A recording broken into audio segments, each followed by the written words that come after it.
Bien, este es el desplazamiento. Vamos a ver otras características de este con estas otras gráficas, donde para el inciso A tenemos que incrementa la masa, se mantiene la misma amplitud y la constante elástica. Tenemos tres curvas donde cada una de estas me representa el movimiento para una masa diferente. La curva 1 es la masa más pequeña, después la 2 aumenta la masa y la 3 una masa todavía más grande.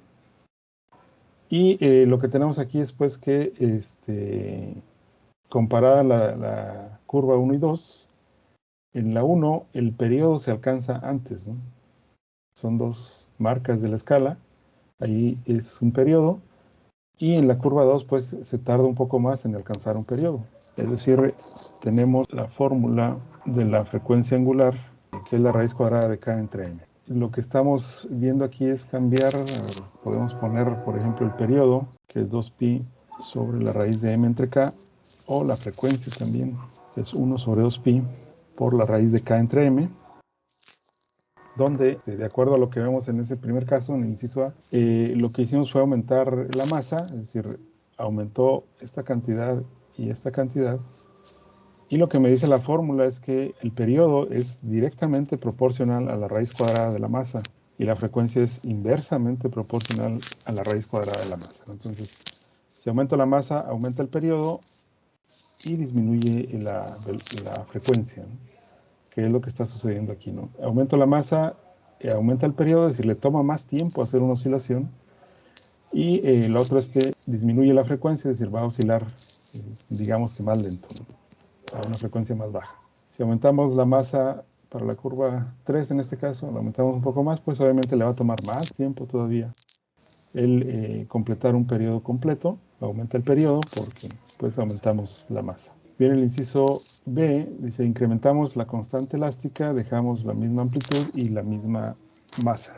Al incrementar la constante elástica, de acuerdo a las fórmulas, pues el periodo es inversamente proporcional a la raíz cuadrada de la constante elástica, la frecuencia es directamente proporcional a la raíz cuadrada de la constante elástica. Entonces, si aumentamos la constante elástica, el periodo va a disminuir y la frecuencia va a aumentar, que sería lo que sucede aquí, ¿no? La curva 1, la azul, pues tiene una constante elástica, la curva 2 tiene una constante elástica más grande que la 1, y por lo tanto el periodo disminuye. Eso implicaría que oscila pues más rápido, o la frecuencia es más alta, y si aumentamos más la constante elástica, tendríamos que todavía le toma menos tiempo completar un periodo, ¿no? O va a tener una frecuencia más alta.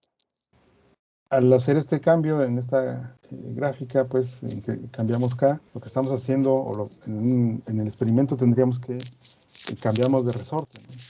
Tenemos un resorte suave, digamos el 1, después le ponemos uno más rígido y después uno todavía más rígido, y eso va a provocar ese cambio en el periodo y en la frecuencia. En la gráfica C tenemos que se incrementa la amplitud, tenemos la misma constante elástica y la misma masa. De la fórmula igual no tenemos que ni el periodo ni la frecuencia tienen que ver con la amplitud, no dependen de la amplitud, por lo tanto pues va a ser siempre el mismo periodo, la misma frecuencia, pero pues lo que sí cambia es la amplitud, pues como tal. La azul sería la que tiene la amplitud más pequeña, después se aumenta la amplitud, sería la curva rosa, y después se aumenta un poco más la amplitud, pues simplemente la masa va a oscilar más lejos de la posición de equilibrio, pero va a tener la misma frecuencia y mismo periodo, porque pues estas cantidades no dependen de la amplitud. La otra gráfica es para la fase. Tenemos que en la fase 0, aquí también las fórmulas de frecuencia y periodo no dependen de la fase, van a tener la misma frecuencia, el mismo periodo, y lo que sí va a suceder si cambio la fase es que la curva digamos que se adelanta o se atrasa con respecto a cuando la fase es 0, ¿no? Aquí tenemos la curva azul cuando es 0 la fase, que empieza, si todo es 0, es decir, el tiempo y la fase, pues el coseno es 1, y empezaría aquí en el máximo, ¿no? O en la amplitud, y empieza a oscilar, pero podemos adelantar, digamos, o atrasar, no sé cómo se pudiera ver, la curva en 90 grados, o pi sobre 4 radianes. Perdón, esto es 45 grados, no 90.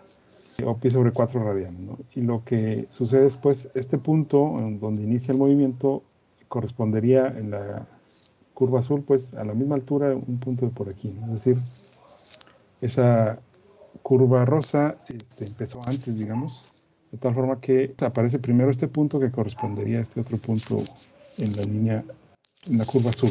Si incrementamos la fase a 90 grados, a pi sobre 2 radianes, pues tendríamos que, en lugar de empezar en máximo, sería empezar en 0 y pues se empieza a mover de esta forma, ¿no? Aquí, por ejemplo, lo que mencionábamos de las condiciones iniciales, en phi igual a 0 es cuando simplemente soltamos la masa. En pi sobre 4 sería que soltamos la masa, pero le dimos un empujón hacia la izquierda, ¿no? Para que aquí pues la x va disminuyendo, es decir, la masa se va acercando hacia la posición de equilibrio, se va moviendo hacia la izquierda, y llega aquí a la posición de equilibrio, ¿no?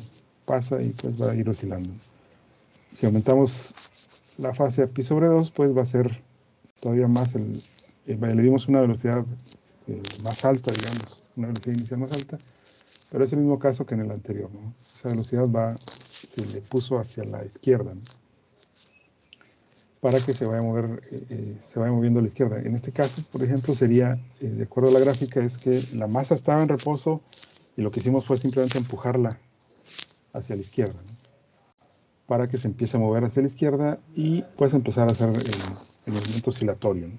En el caso de que hubiéramos empujado la masa, pero ahora a la derecha, en lugar de empezar aquí a moverse hacia abajo, esta empezaría hacia arriba, porque si le damos hacia la derecha, la velocidad estaría viajando hacia la derecha, pues la velocidad apuntaría a la derecha, y entonces esto iría todavía hacia x igual a a, para después bajar hacia la posición de equilibrio, digamos. Lo mismo sería esta, si está en reposo y la empujamos hacia la derecha, pues se va a empezar a mover hacia arriba, aquí en la curva, para llegar hasta x igual a y luego pues seguir con el movimiento oscilatorio.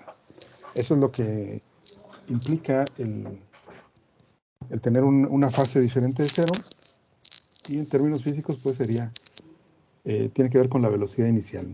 La velocidad inicial que tenga es la que va a definir la fase que lleva el movimiento, ¿no?